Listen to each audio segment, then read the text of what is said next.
Hello आणि हाय. तर आज आम्ही बनवत आहोत मॅगी. माझ्या आईचा उपवास असतो गुरुवारी, तर मग आम्ही विचार केला की मॅगी बनवूया मस्तवाली आणि खाऊन टाकूया.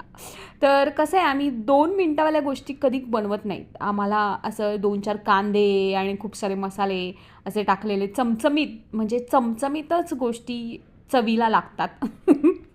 टेस्टी लागतात. तर हा बघा, मॅगीमध्ये एक कांदा गेलेला आहे, मॅगीचा मसाला टाकला आहे आणि घरचा मसाला पण टाकला आहे. आणि हा बघा माझा भाऊ, तो एक्सपर्ट झालेला आहे या सगळ्या गोष्टींमधून, आणि हे तो कोणाकडून शिकला आहे? अर्थात माझ्याकडूनच.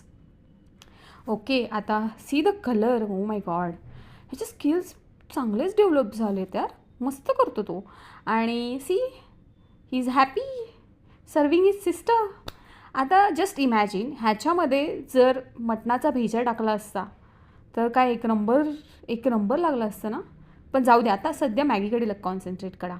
आता थोडेसे ते तुकडे झालेले नूडल्स त्याने टाकलेत, पण आता पाणी टाकणार आणि पाण्याला एक उकळी आल्यानंतर ह्याच्यामध्ये आम्ही मॅगी ॲड करणार. सी, झालं की नाही? आणि ह्याला थोडा वेळ शिजू दिल्यानंतर जो ह्याचा कलर येतो, बापरे.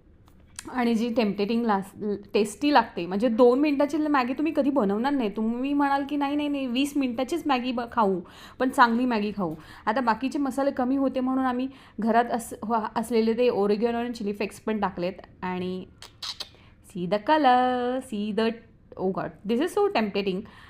पहाडोवाली मॅगीसारखं दिसते, पण पहाड नाही आहेत आमच्याकडे, पण मॅनग्रोव्ज आहेत. खारफुटीचा मस्त असा व्ह्यू बघत बघत मी खाल्ली मॅगी. Thank you, bye bye.